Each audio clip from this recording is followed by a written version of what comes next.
Diary लेखन की कला। डायरी, जिसे हम हिंदी में दैनंदिनी भी कहते हैं, असल में एक बहुत ही ज़रूरी और बहुत ही निजी दस्तावेज है। निजी दस्तावेज का मतलब है कि एक ऐसा लेखन जिसमें हम अपने बारे में अपने आप से बहुत कुछ कहते हैं।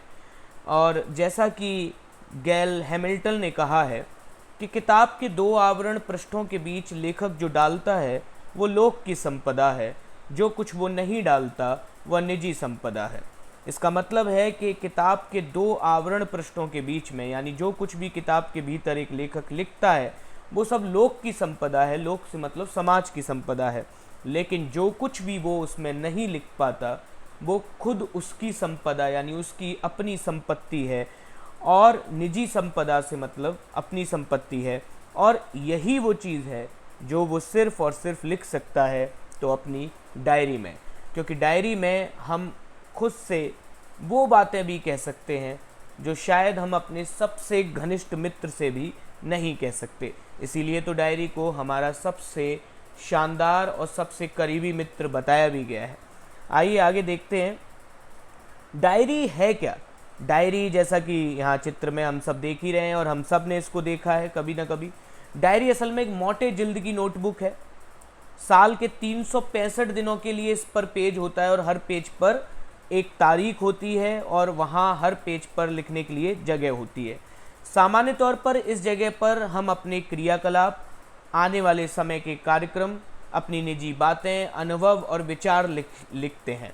तो मतलब हम इसमें अपनी जो भी हम करने वाले हैं क्रियाकलाप हैं, हमने जो कुछ भी किया आज पूरे दिन में, आने वाले समय में हमारा क्या कार्यक्रम है, हमारी जो जो निजी बातें हैं हम वो लिखते हैं, अनुभव लिखते हैं, विचार लिखते हैं। तो ये एक तरीके से मेरा वो सब कुछ है जो मैं अपने आप से अपने लिए लिखना चाहता हूँ और वो मैं डायरी में लिख सकता हूँ। दिन भर की घटनाओं को लिखने का कार्य भी इसमें किया जाता है। और जैसा कि अंतिम पॉइंट जो रेड कलर में हो रहा है बहुत ही इंपॉर्टेंट है कि डायरी हमारी सबसे अच्छी दोस्त है जो हमें सबसे बेहतर तरीके से जानती है। क्योंकि डायरी में वो गोपनीय बातें भी हो सकती हैं, वो बातें भी हम लिख सकते हैं जो हम किसी से नहीं कह सकते। तो ये हमें सबसे अच्छे से जानती है। आगे देखते हैं कि डायरी लेखन की क्या विशेषताएं, आखिर हम लिखते वक्त क्या चीज़ें इसमें खास बात हैं, क्या अलग है डायरी लिखने में, ये बात हम समझते हैं। देखिए, डायरी कहानी, उपन्यास, कविता या नाटक की तरह कोई साहित्यिक विधा नहीं है। साहित्यिक विधा का क्या मतलब होता है, पहले तो ये समझ लेते हैं। मतलब साहित्य में जब हम कुछ भी लिखते हैं तो चाहे हम कभी कहानी लिखते हैं, कभी हम लेख लिखते हैं, कभी हम निबंध लिखते हैं, कभी हम उपन्यास, कविता, नाटक कुछ भी लिखते हैं, ये सब जो अलग अलग तरीके हैं साहित्य में लिखने के, इनको साहित्यिक विधा कहते हैं। लेकिन डायरी इनकी तरह नहीं है। डायरी हम किसी और के लिए नहीं लिख रहे, डायरी हम समाज के लिए नहीं लिख रहे, डायरी हम सिर्फ और सिर्फ अपने लिए लिख रहे हैं। इसलिए ये इन सब की तरह नहीं है, इन सब की तरह एक साहित्यिक विधा नहीं है। अगला पॉइंट जो मैंने अभी बताया कि डायरी दूसरों के लिए नहीं बल्कि अपने लिए कोई लिखता है।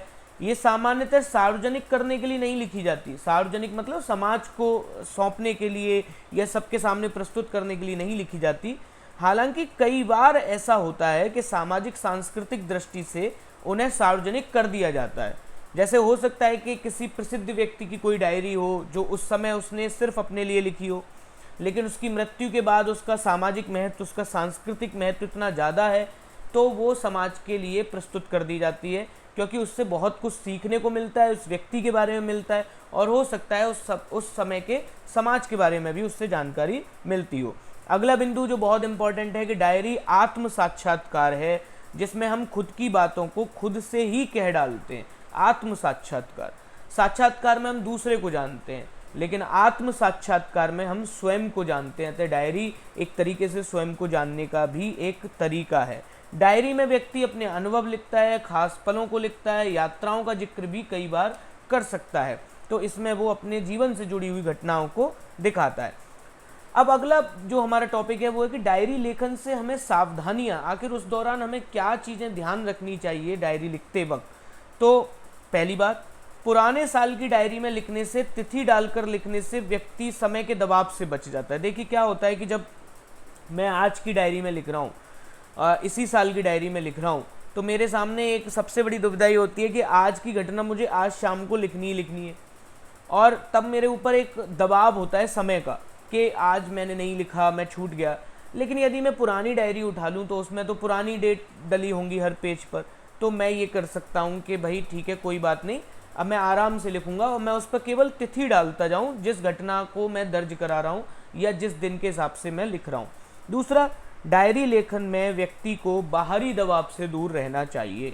बाहरी दबाव से मतलब ये डायरी आप अपने लिए लिख रहे हैं तो सीधी सी बात है कि डायरी में आपको इस दबाव में नहीं रहना कि मैं किसी को दिखाऊंगा, कल को ये छपेगी या कल कोई पढ़ ना ले।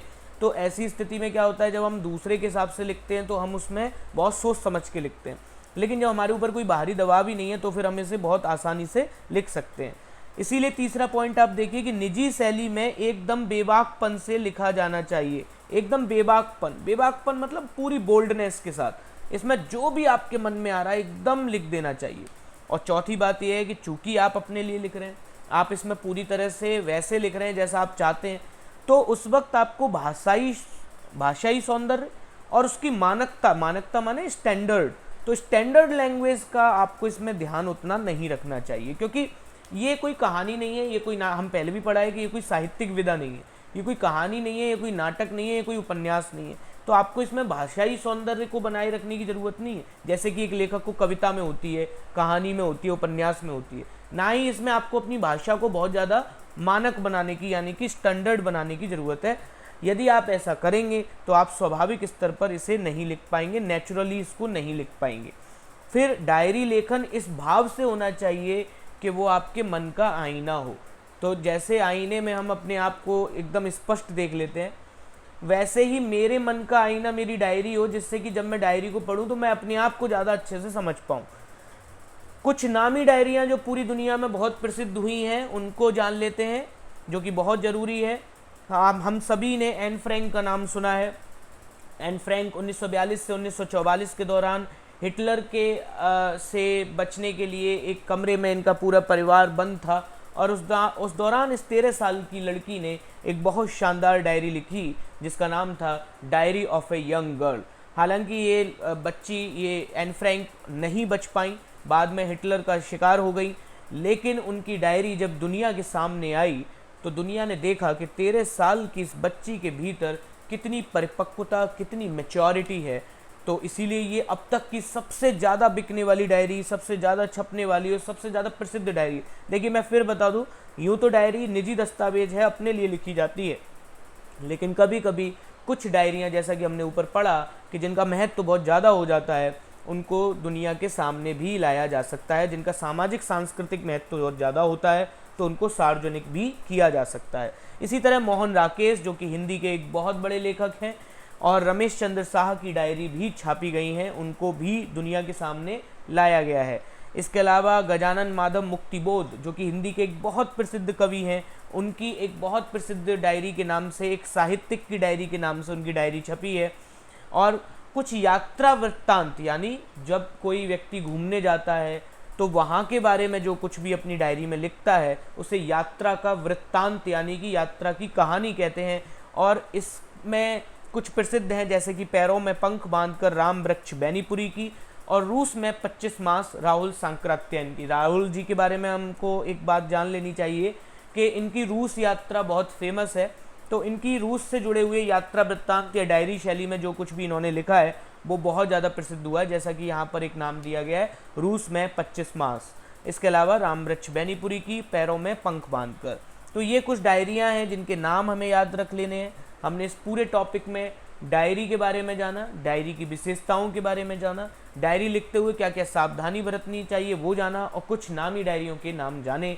यही इस टॉपिक में इम्पॉर्टेंट है, तो इस सबको आप याद कर लें, और इसके नोट्स आपको डिस्क्रिप्शन बॉक्स में मिल जाएंगे। और अपने मित्रों, अपने दोस्तों के साथ इसको ज़रूर शेयर करें ताकि वो भी इसको पढ़ सकें।